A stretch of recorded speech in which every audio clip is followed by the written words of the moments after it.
Up next is the Pulse Radio Show, brought to you with the kind compliments of MedSafe Medical Supplies Limited. For all your medical supply needs, visit MedSafe Medical Supplies Limited. We offer a wide range of products including wheelchairs, walkers, canes, crutches, blood pressure machines, stethoscopes, and so much more. Conveniently located on Gemmett's Lane, just a 2-minute walk from the Queen Elizabeth Hospital. And for your convenience, we deliver free to the QEH. Open Monday to Saturday, 8:30 a.m. to 5:30 p.m. Call us at 624-7542.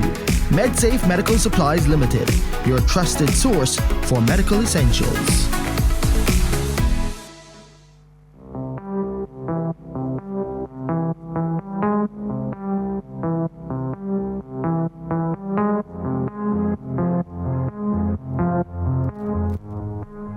A pleasant good morning to all of you listeners here with us on Q100.7 FM CBC Radio for another edition of the Pulse Radio Show.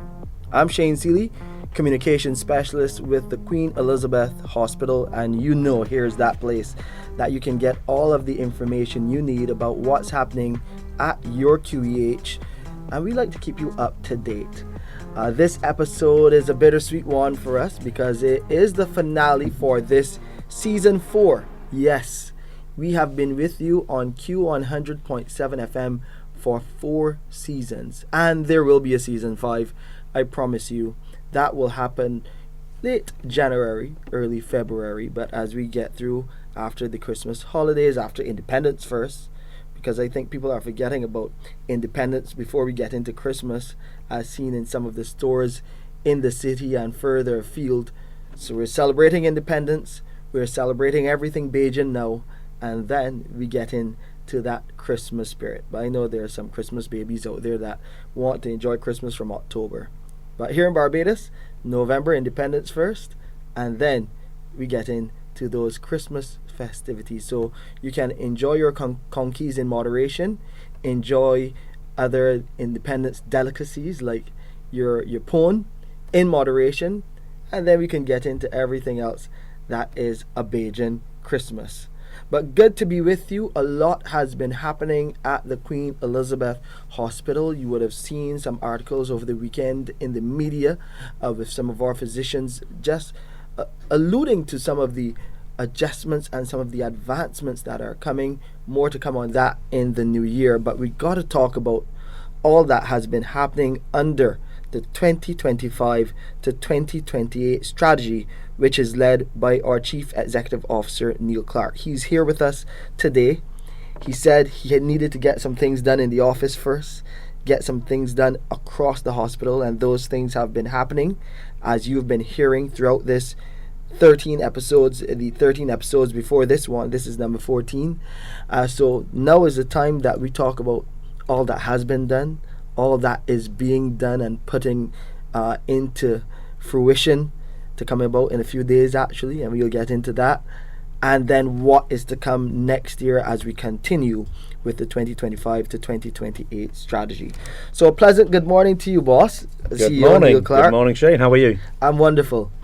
Great to have a little of your time. I know how busy you are, trying to make sure that everything is covered, all the bases are covered. You, the executive team, the management team, and all of the staff at the hospital. We have been definitely trying to ensure that the public's demands are met and that we raise the bar on our service delivery. So let's get into that. Welcome back first, I must say. Good to have you back. Let's have a recap on the strategy, the 2025 to 2028 strategy. A lot is contained in that. Talk a bit about how that has been going for you. So let's do that recap. So when I arrived here, I was really keen that we get a structure as to how we deliver services at the Queen Elizabeth Hospital. And the first thing I wanted to understand was how well are we doing today, 18 months back, which was a challenge because we don't have a lot of data at the time, and we didn't have any system in place to allow us to identify how well we're doing. But we built what was called a balanced scorecard, and that looked at our service deliveries. Are we safe? Are we effective? Are we caring? Are we responsive? Are we clinically well led? It also looked at infrastructure and equipment. So how are we maintaining the equipment, the uptimes, the downtimes, the workforce, how are we working with the workforce, mandatory training, appraisals, the finance, how are we managing our finances, are we financially sustainable, and ICT, how are we managing our communication systems, and how are we getting the communications across the hospital. That balanced scorecard has now morphed into a digital balanced scorecard, so I can see information online and I can track over the months which of these areas of these KPIs are improving, which ones are not improving, and where do we need to put an improvement plan in to adjust when we don't see the improvement that we're expecting. But along with the balanced scorecard, which tells me how are we doing, I wanted to push out the strategy, which says where are we going, where do we plan to be.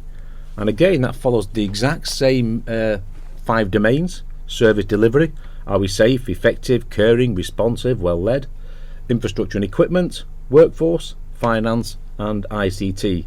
And that strategy has those 5 domains, has 41 objectives and 129 initiatives across that strategy.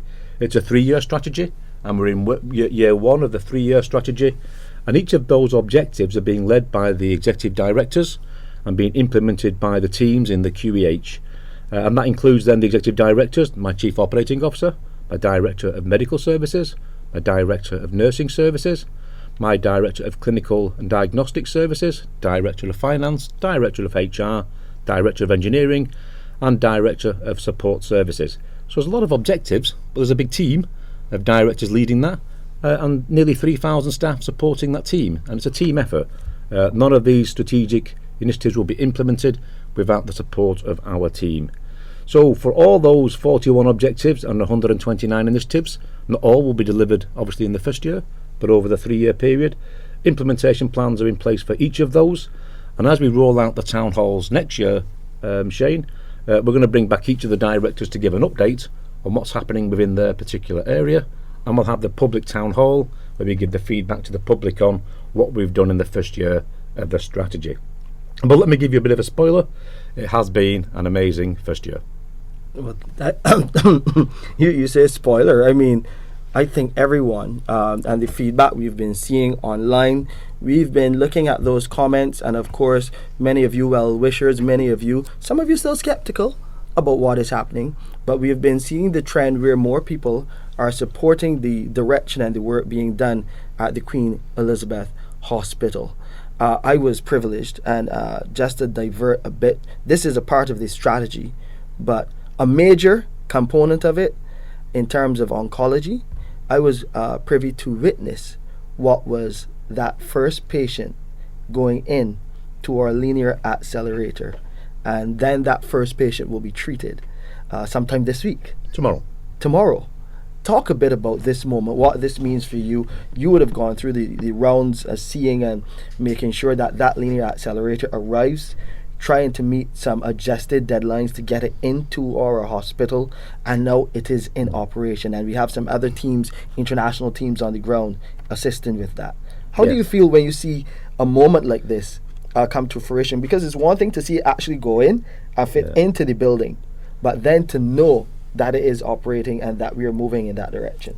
It's an amazing feeling, and I think you've got a video on the QEH website which shows the delivery of the linear accelerator to the QEH, and I went down there as it was being delivered and I watched the team trying to move it into place. It's a very heavy piece of equipment, some narrow corners to get it around and get it in place, and as a team they worked for hours trying to move it just meters and get it into place. But you could see on their faces the excitement and the pride of actually getting this piece of equipment into the QEH, and we know it's going to be a game changer for those people who need radiology treatment for the cancer services, because it can target specific areas without damaging the tissue around them. So this is an amazing piece of equipment, the most complex piece of equipment we've got at the QEH, an amazing piece of equipment which is going to be extremely helpful for those patients who require this service. The team's done a lot of work around it as well, preparing the protocols, preparing and training for the clinical teams, training for the engineering teams to get everything ready to go.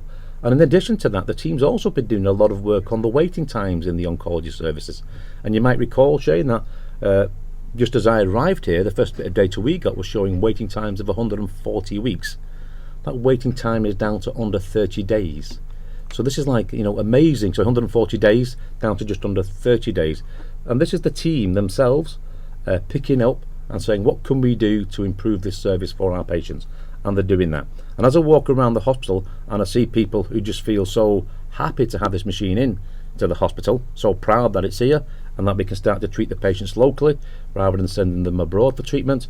So this is a really significant milestone for us. And if you want to call and share your thoughts about everything that is happening at the Queen Elizabeth Hospital, any concerns you may have, you know that you can always call us here on the Pulse Radio Show, 434-1007 or 434-1070.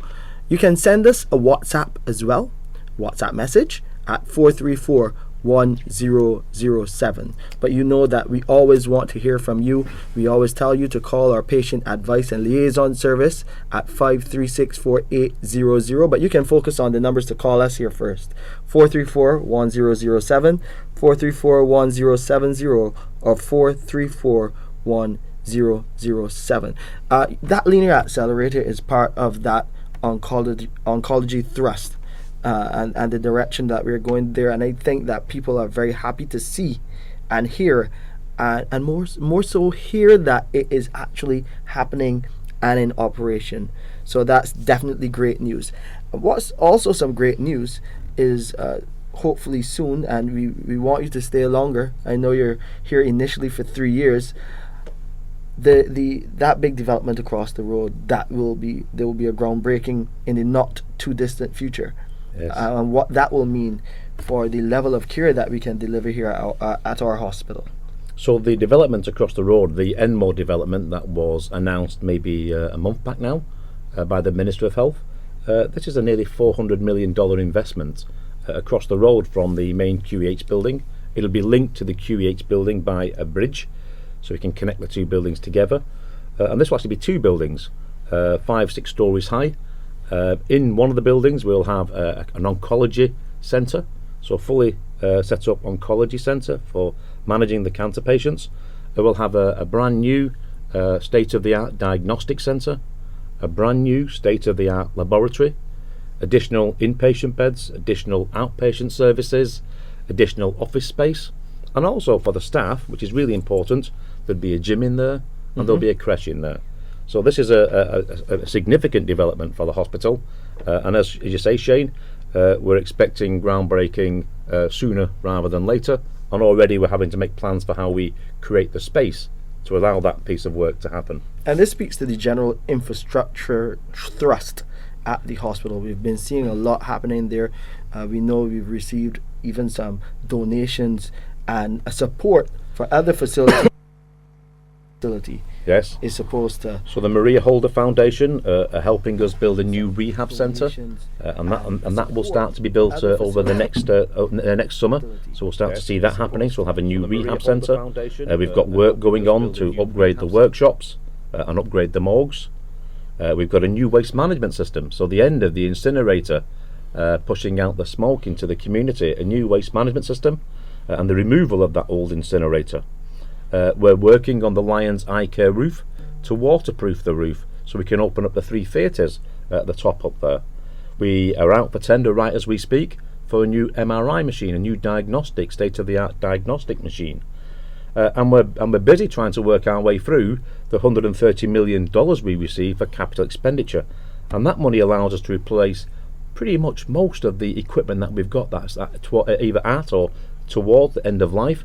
So lots happening there in the hospital, and also one of the things that we are looking at, maybe a little bit more certainly what happened in the first year of the strategy, but it came out about the importance of car parking. So we are looking at what the options are. I have seen an initial paper from the team exploring different options.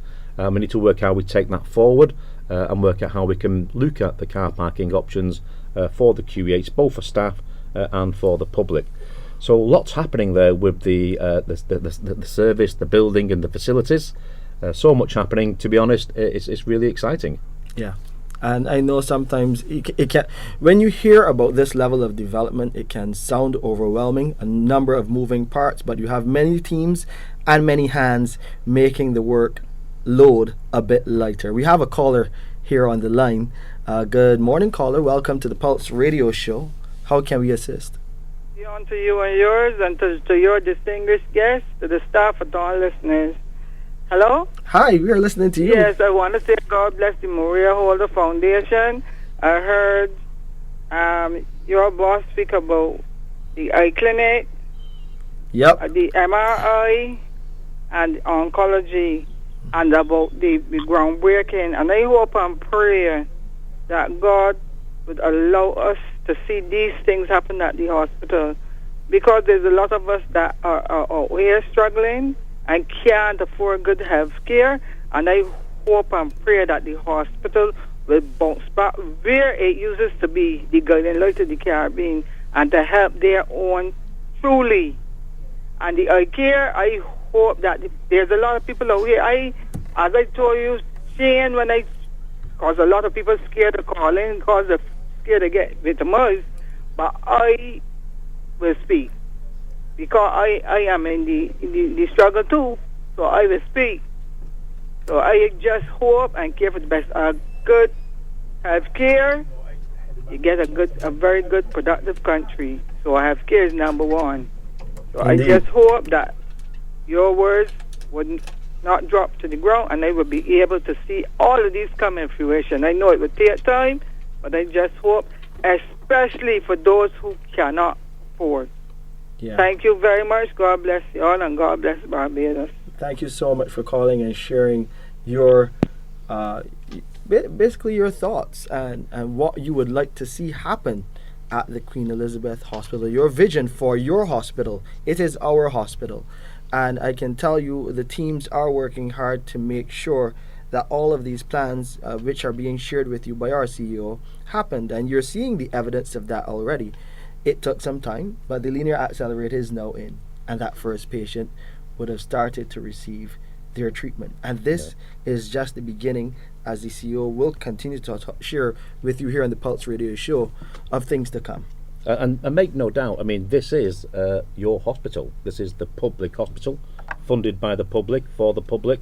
And it's absolutely my desire to make sure that the hospital provides the best service possible for all the public in Barbados. And then once we've sorted that out, then we can have a look at being, leading again in the Caribbean. But the number one priority for me is to make sure all the public in Barbados can get access to good quality healthcare in a timely manner.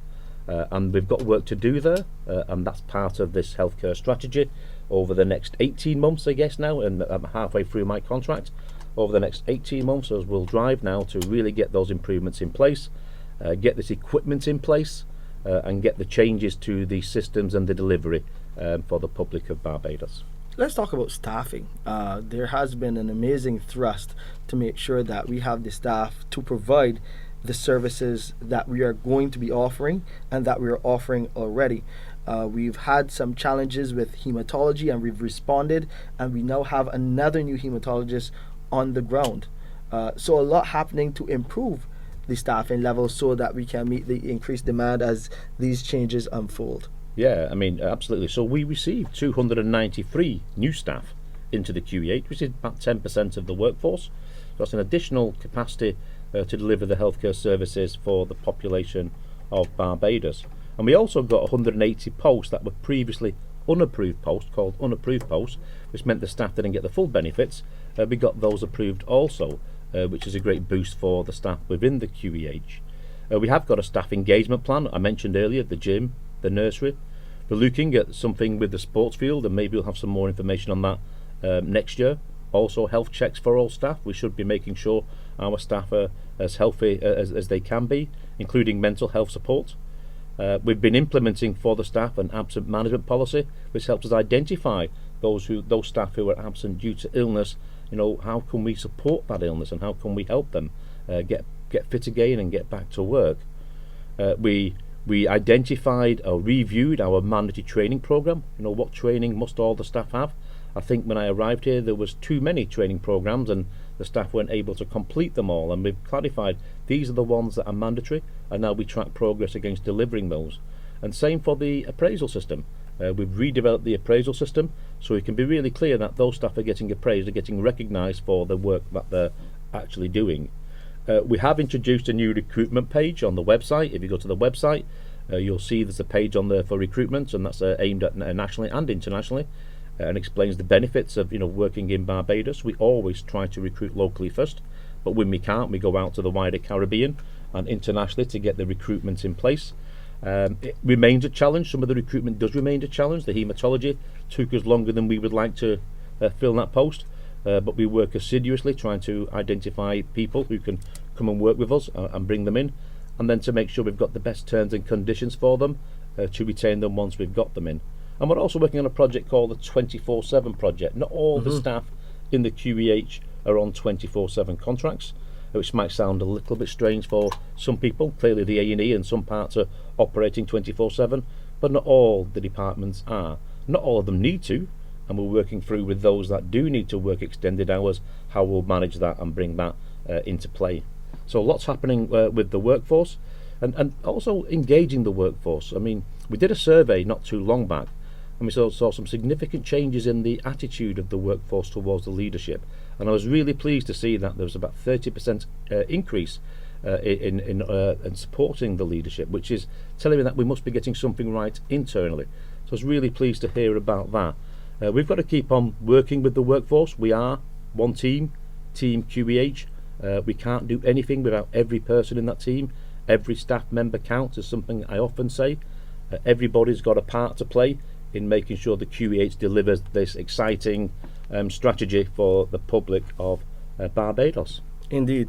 IT is, you mentioned it as one of the 5 pillars, the IT improvements. How important is the digital transformation in making sure that all of these changes come around and are effective? How important is that, having the right IT solutions across the board for the hospital over the next 3 years? That's really important, and IT both for the patient records, but also IT across the rest of the hospital. So let me give you, for example, at the moment our HR department has paper records for the nearly 3,000 staff, and they're out for tender at the moment to get a HR information system which will allow staff to self-service themselves for where they're up to with the mandatory training, which training courses do they need to do and when, how much annual leave have they got left, even how to track a grievance through the system. So we need to make sure that we put in the digital systems to enable us to operate much faster and much slicker, and things don't get lost in manual systems. Same for finance. So finance systems need to be digitised, and we need to improve the way we can track our finances, our payroll systems, and link those to the inventory systems and the HR systems, so the whole governance of the hospital is digitised and we can make sure things don't fall through the cracks. Probably the most exciting part though is the digitisation of the patient records. Already we're out there digitising the medical records, and already we're starting the implementation of our health information system, our electronic patient record. And this puts all the health information for the patients into a central place. That means that all the doctors who need to see that information can see it immediately and straight away. And then they're not searching for, has there been a test or a diagnostic done? They can immediately see that. And everybody can see the information at the same time. And it will also involve a patient portal. So the patient will have access to some of their health records. They'll have access to how to book clinics and some more information about the hospital. And we'll work as to how we push that out to the public. And we'll start that off with our own staff. They can test it. They're happy to be our guinea pigs. In fact, when we've started to run out the health information system, we asked for some volunteers to help us deliver the implementation of the health information system. And we had a resounding charge of people saying, can I join and can I be one of these digital transformation officers? So these people stepped forward and said, we want to lead this with you, and we welcome that. So the more people who want to step forward and help within the hospital just tells me that we're engaging them correctly, they're working, they feel part of the team, they feel valued, and that's exactly what we need to deliver all these changes. Yes, those digital transformation champions helping us to champion the cause of seeing that digital transformation unfold across our hospital. We've even seen that digital upgrade in A&E for the sign-in process. Yes. We've made that a whole lot easier. Yes, there has been that expansion of the accident and emergency department. That alone doesn't help to speed up the process. There are other things that are happening there to improve the service delivery there. So that is a work in progress as well. And another one, we've just been out for tender for teleradiology reading, digital teleradiology reading. There's a backlog of some of the diagnostic readings, and we've been out for tender for that, and we'll shortly be able to offer a contract to a party to help us catch up on that backlog of reading. And again, that will make it easier then again for the A&E department, 24/7, to have somebody who can read the diagnostics, pretty quickly for them, and that allows the treatment to move along at the right pace. Explain, if you can go into that a bit more. Why is improving how we do that in terms of those readings of the backups in teleradiology and having more resources to address that? How does that speed up the operation of treatment across the board? So for diagnostics, there's two things. The patient needs to have the diagnostic first of all. So there's a waiting time for the diagnostic, and the waiting times for the diagnostics are not too bad. But we still need to improve those, but they're not too bad. The waiting time tends to be for the reporting of the diagnostic. So for somebody to read the image and report the image. We've struggled to recruit radiology consultants. We have vacancies there, so we struggle to fill those vacancies. So we've gone out to get a teleradiology service, and that will allow somebody else to support with some of the reading of some of those diagnostic services. Having a diagnostic read early, quickly, allows then the next stage of the treatment to happen. Because if you're waiting for it to be read, the next outpatient clinic won't be able to take place because you're still waiting for that diagnostic. And for A&E in particular, where they're dealing with emergencies, they need fast turnarounds of those radiology reports so they can decide what the next course of treatment is for that patient. What are the opportunities in terms of, as we improve service delivery, what can patients expect to feel, to see? How will they experience these improvements in service delivery? I hope, to be honest, that the patients don't see anything. I hope that all this happens behind the scenes for them. But what should happen is they will come to the hospital, they will be seen quickly, and they will get effective treatment, and they will leave quickly. And all the work that happens in the background to make that happen, all the different stages of that treatment, will just happen seamlessly behind. But what I hope they see is when they come into the hospital, they see timely responses from the hospital to their clinics and their appointments. So they get an early appointment, they get treatment from staff who are happy to support them with good attitudes, caring, compassionate attitudes. And I hope that the staff are feeling proud of the service that they're providing for the public, and at the same time then the public starts to feel proud of the hospital that provides that services to them. And to me, that's the one thing I could say I'd really love to see happen, would be to increase the level of proudness in Barbados for your only hospital, and for both the staff working there and for the public using it. But I know that there's work to be done. I know that we're not there by any means at this stage, but I also know we have a clear roadmap to get us where we need to be.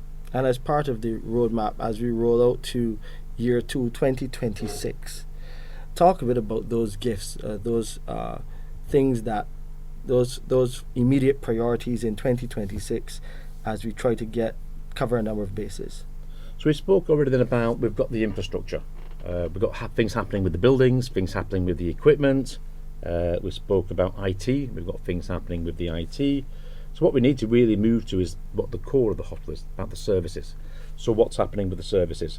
And we've mentioned we've been doing some work with the A&E department, and we've been doing some work with the oncology department, some work with the renal transplant. But what we need to go through then with our new service improvement managers is a review of all the clinical services that we provide, and a review about how they are provided. And that means, the whole pathway for any particular service. And it always starts with education and prevention. It's always cheaper to prevent somebody being ill than it is to treat them when they are ill. And as the individual patient, it's much better for you to be prevented from becoming ill than to have to go through treatment. So we always start with that area of it, and then we look at the outpatient services or the A&E services. How can you get into that service as quickly and seamlessly as possible, and how can we manage you in the best way possible? Let me give some examples. If we're giving you appointments months and months in advance, you may well forget about that appointment and not show up. and then I've got an appointment that nobody used, I've lost that capacity forever. And we want to get better systems in place, better scheduling systems, which enable you to choose an appointment that works for you. It works around your time, if you're working or not working, whether you need the mornings or the afternoons. So we want to work through how can we get that outpatient service better. Then if there's diagnostics needed following the outpatient appointment, how can we get that diagnostic service again to run seamlessly? You don't see what's happening behind, but is a diagnostic required or pathology required? That happens seamlessly behind the scenes for you. And then if there's a procedure required, an inpatient procedure, again we can schedule you in a timely manner. That inpatient procedure takes place in a timely way. The theatres are booked in a timely manner, and the inpatient stay is as short as it needs to be, so we can enable people to have short but safe discharges from the QEH following their procedures. So each of the different clinical services that we run, we have to work through the different pathways of how people come into these services and how they transit through them and push back out. And this is going to be the role of the service improvement managers over the next year. And you spoke about that. That is a role that only came up under the strategy which you would have created, supported by the executive team. Speak about these service improvement managers and just share with the public. We had one of them here on the radio show, Dr. Asia Clark. Then there's Dr. Keisha Gustav and Mr. Lauren Brathwaite, all doing a great job in their individual roles as service improvement managers. Talk a bit about why it was so important for you to import that element of a service improvement manager into the strategy.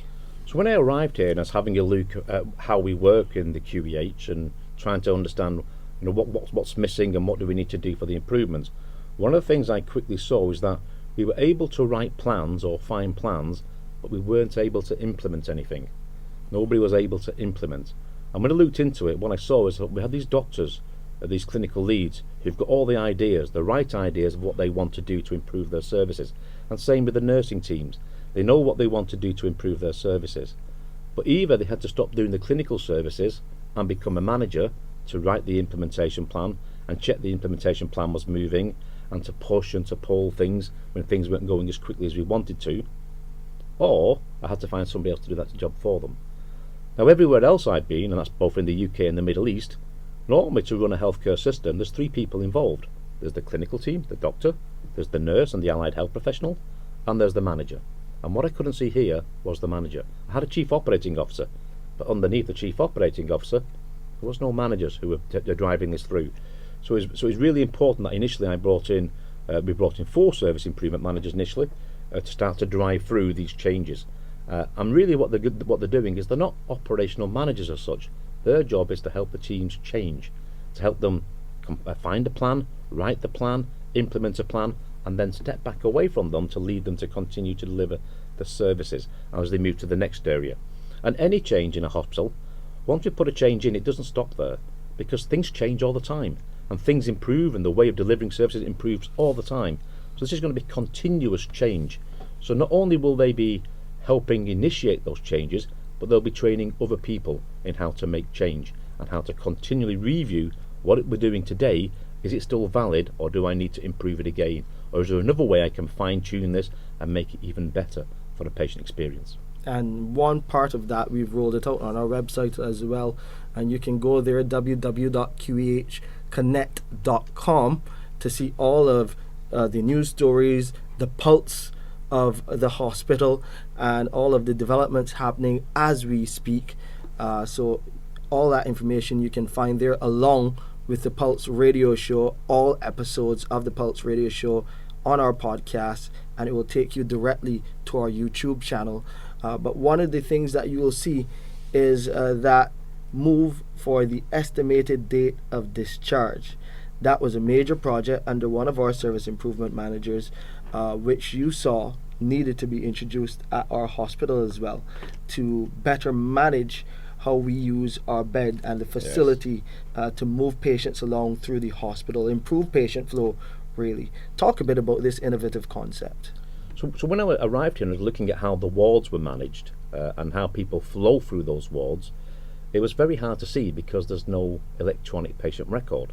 So it's very hard to understand how long has somebody been here, what's happening to them today, what's the plan, where's the patient care plan. It'll be on the paper note somewhere, but it's not visible or easily to be seen. We know we've had some challenges with A&E waiting times, and A&E waiting times are often not because of the A&E department, but because of the flow through A&E up onto the inpatient wards. And we know that all our inpatient beds are full. So really the next thing we can do is, can we reduce the length of stay for the patients in the hospital? And some early information I got was telling me that the length of stay at Queen Elizabeth Hospital is higher than internationally best practice. So it said there's an opportunity there then. Can we get people through the system faster, safely discharge them, and make sure that every day that they're in the hospital, we know what they're there for. And the estimated date of discharge is exactly just that. It allows them, when we have the manual system, and we'll digitise it as we go forward, it allows us to say for each doctor, when they admit somebody, how long do they think they will be here with their presenting complaints. And they might say, I think he's going to be here for 3 days or for 6 days, and that date goes on the board. And that's the estimate. That's the estimated date of discharge, along with any test or diagnostic requests that are sat there waiting for them to enable them to get the final decision as to what we can do to push them out. Having that date there then, it keeps everybody focused. The nursing teams, the doctors' teams, we think they should be going home at the end of the week, on the Friday for example. That's the date we've got on the board, and they're working towards that Friday. Somebody may well go home on Thursday because they might get better faster. Somebody might not be fit enough on Friday to go, so the date will get adjusted. But it keeps the focus in the mind that what we're trying to do is make this patient better so they can leave the hospital safely. And it's a really good way then of also working with the families and the patient to say, we're not expecting your mother or your father to be here for 2-3 weeks. We're expecting you should be fit enough to come back home in 3 or 4 days. So they can also plan to pick up their family member and take them home on the correct day. So, and there's also evidence to suggest that when the patient's told that by that day they're going to be going home, they mentally get themselves prepared for it and actually help themselves become a little bit stronger by being mentally prepared that, I'm only going to be here for 2 days. I'm not as ill as I thought I was. So it kind of works for everybody. Now, I've implemented this in the UK and in the Middle East, and each time we've implemented it, it's been really successful in bringing down the length of stay. We've started to roll this out. We've done a few pilots. We're starting to roll out the boards now across the different wards, and hopefully then we'll see as we go through the next year that our length of stay should start to reduce as we better manage these patients by having a clear plan for each patient as what's happening within their stay and what's the target go home date.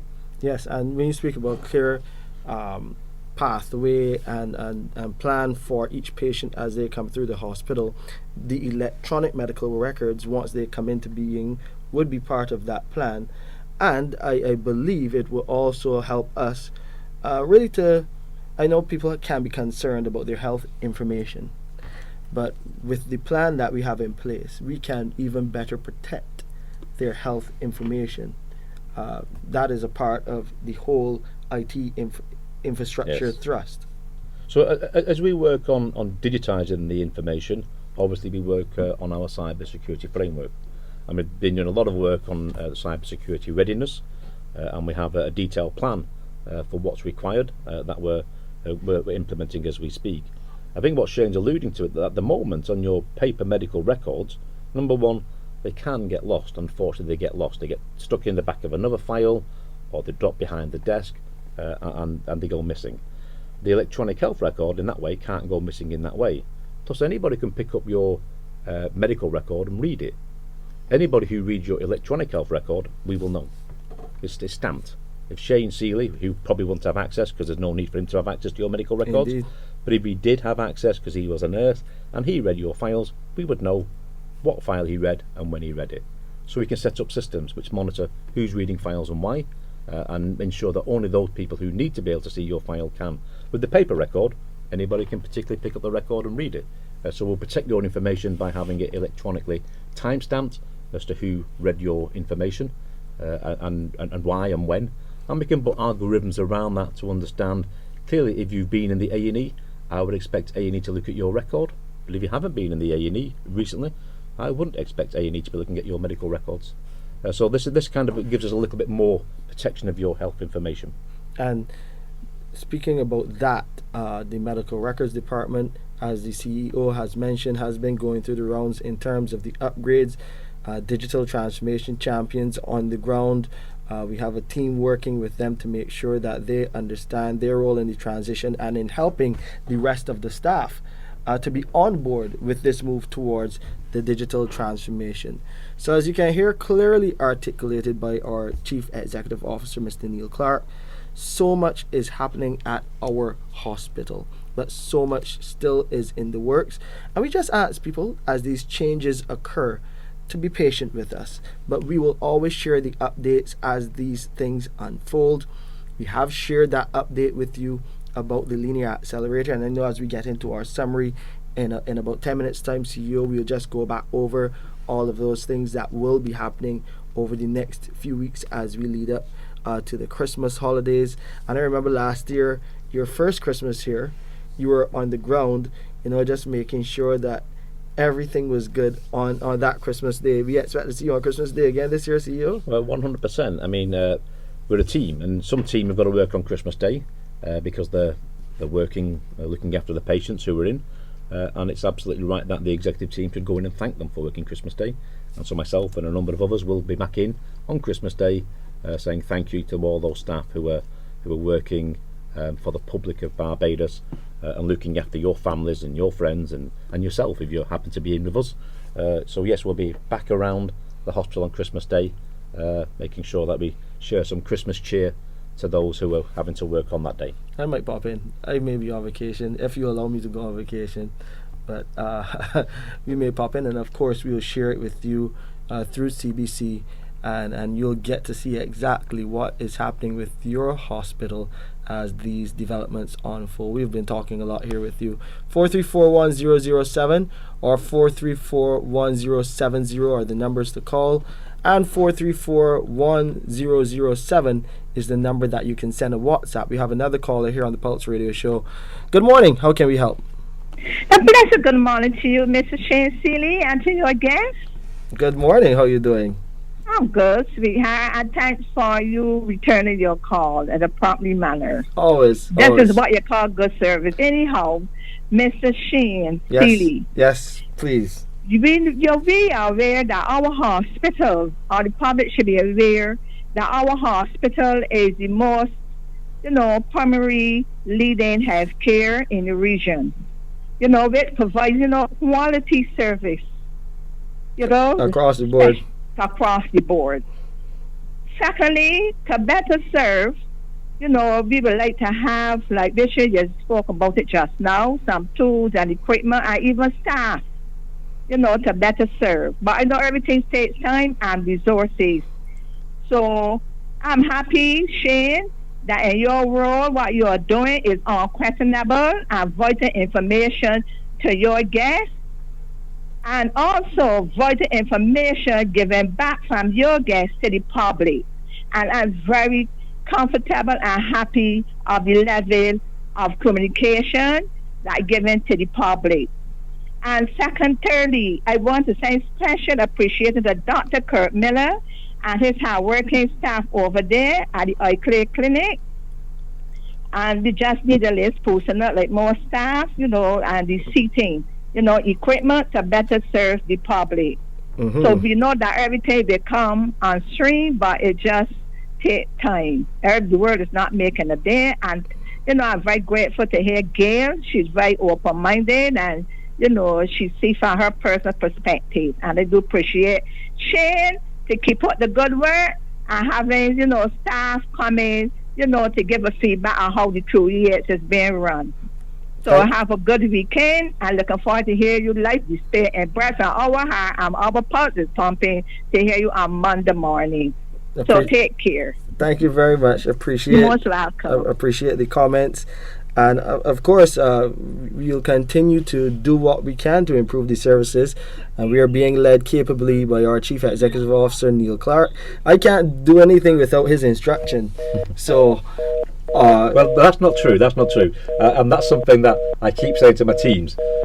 You're responsible for your areas, and I want all my teams to feel that they've got the confidence to improve their own areas without waiting for me to tell them to do so.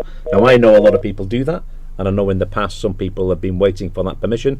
But Shane, as always, and I know you do this already, you have my permission to improve your area. Definitely. And again, I just asked a question, the CEO signs off, and I think that is something that you've given the liberty to all of your managers generally to do. If you see an area to improve the services, go ahead and do it. 100%. They know best what works in their departments, and I sense that in the past maybe there's been a reluctance to do something out of a fear that they might get told off or blamed. Not with me. Try it. If it doesn't work, try something else. Indeed. Don't worry about getting things wrong, because we're human beings, and from time to time we'll get things wrong. Don't keep getting it wrong, but if it goes wrong once, just fix it and move on. But I think the fear of making change is a real blocker, and I'm really keen that we push out to the teams that try it and try small things first that don't impact anywhere else or cause harm anywhere else. But if you can try and make those changes, you can do. And then if you need support from me or the executive team to make bigger changes, come and tell me. And a number of departments have already been and seen me, and we sit down with them and say, here's how we can plan those changes and how we can bring those about. The staff, the biggest asset of the hospital, the biggest asset by far.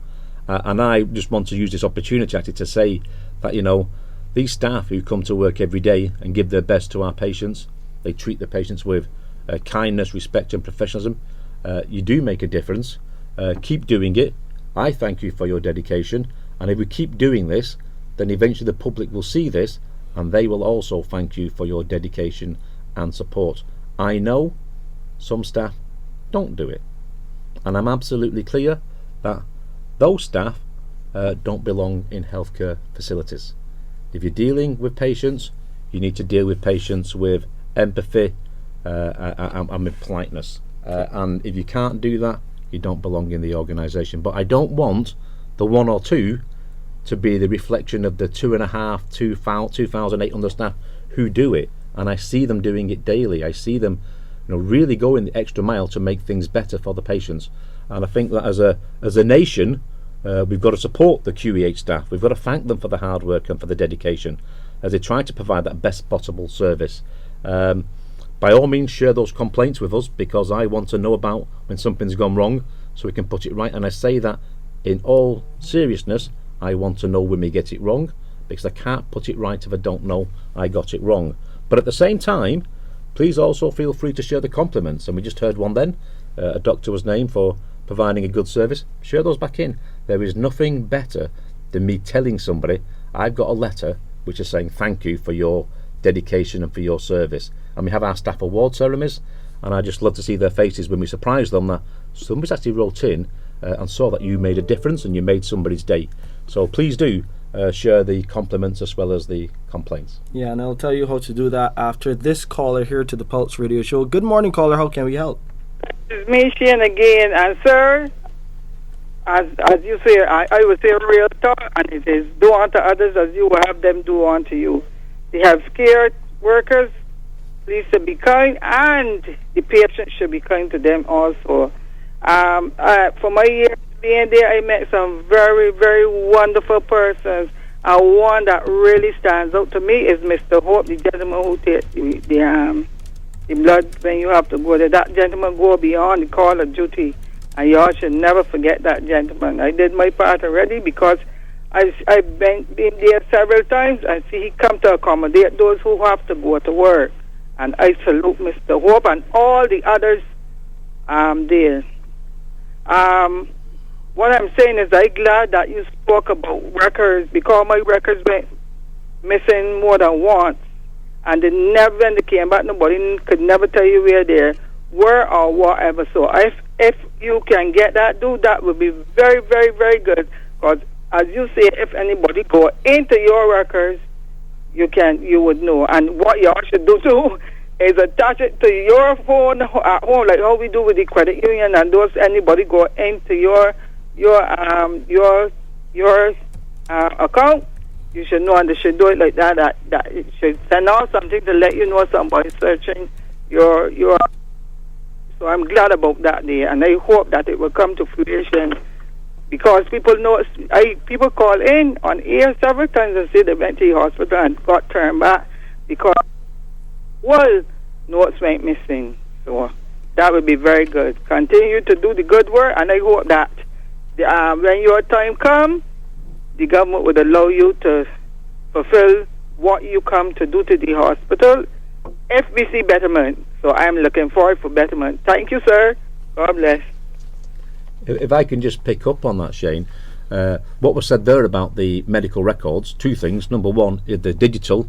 They don't go missing. They're always there, so we can find them. So this issue, if you turn up at a clinic and they can't find your notes, that will be definitely a thing of the past.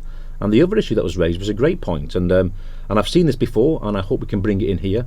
We will have what's called a public portal on your phone, an app where you can, if you choose to, you don't have to, but you can engage with the hospital from your phone on the patient portal. And at that patient portal, you should be able to book records, book outpatient appointments, and you should be able to see your own records.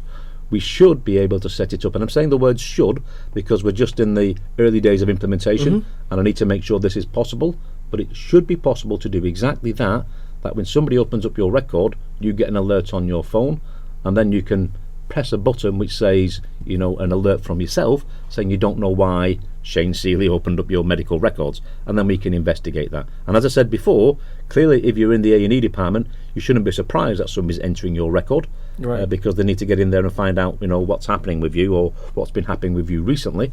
But if you've not been anywhere near the hospital, then the reason for somebody coming into your notes needs to be understood and tracked, and I do think we should have the ability to do that with the patient portal in the future.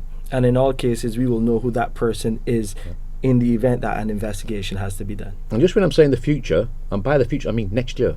So I'm not talking a long way in the future, I'm talking next year, probably even early next year. The patient portal should be available. So we're looking at that, making sure that we make our services as easy for you to use as possible. And once that is rolled out, of course, we will be providing education for all of our patients on how they can access their health information. So that is something that you can look out for in the new year, and we will share the information right here on the Pulse Radio Show in season 5.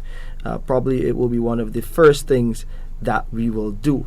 I can tell you one of the things that you will see next week, and as we get ready to wrap up things here, CEO, and put a nice little bow on season 4, I just want you to go over what the expectations are for next week, and then we have a big launch coming up, a big official launch, December 2nd, of the Linear Accelerator.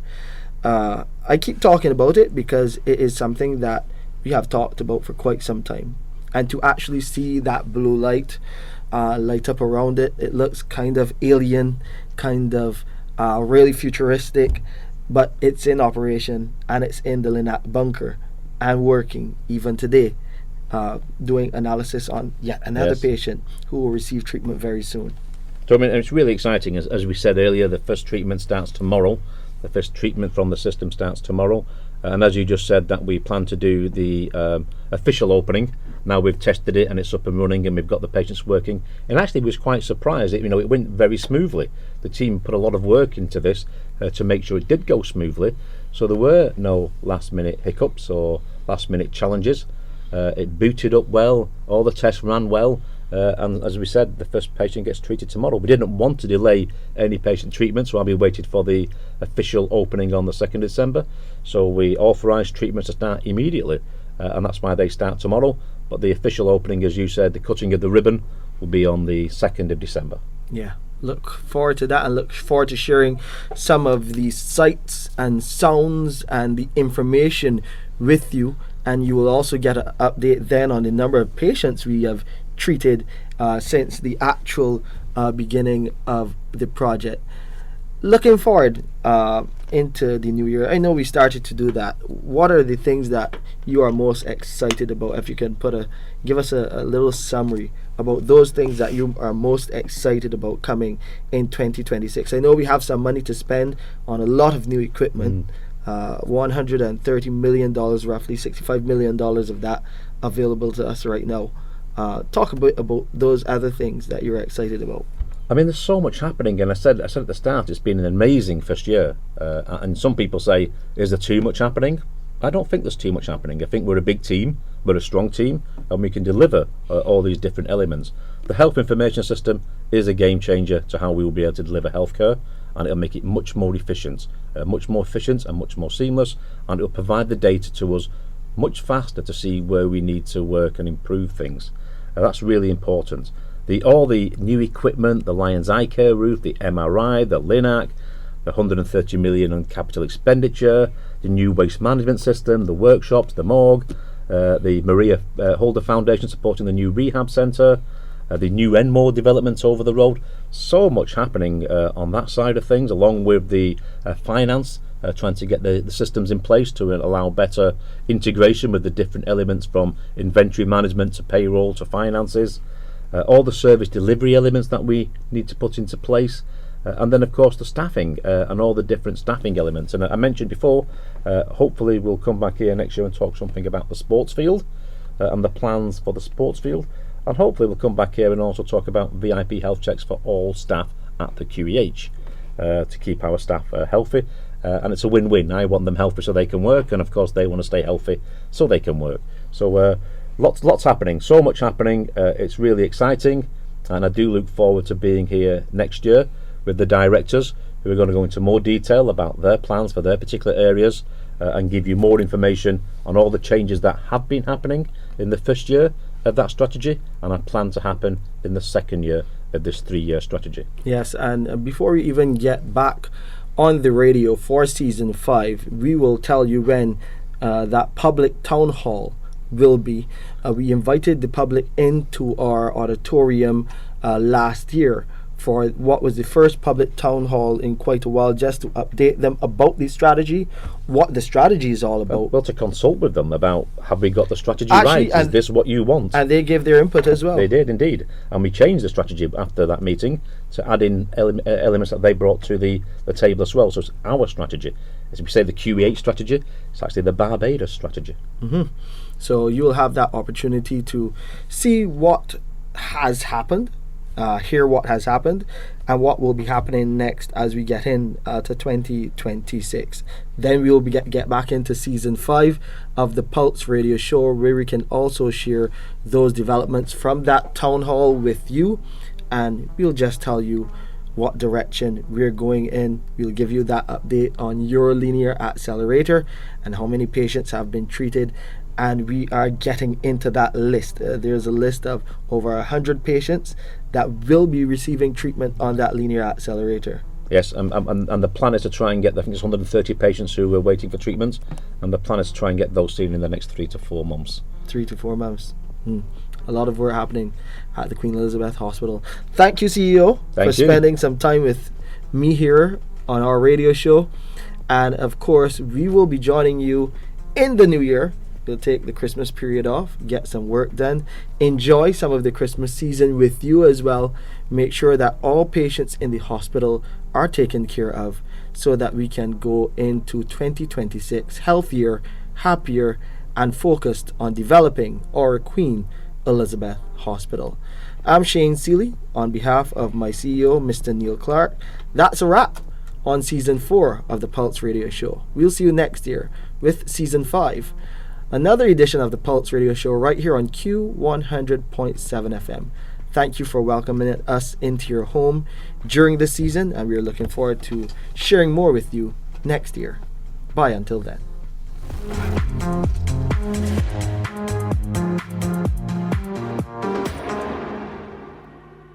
That's right. The QEH Pulse Radio Show was brought to you with the kind compliments of MedSafe Medical Supplies Limited. For all your medical supply needs, visit MedSafe Medical Supplies Limited. We offer a wide range of products including wheelchairs, walkers, canes, crutches, blood pressure machines, stethoscopes, and so much more. Conveniently located on Gemmett's Lane, just a 2-minute walk from the Queen Elizabeth Hospital.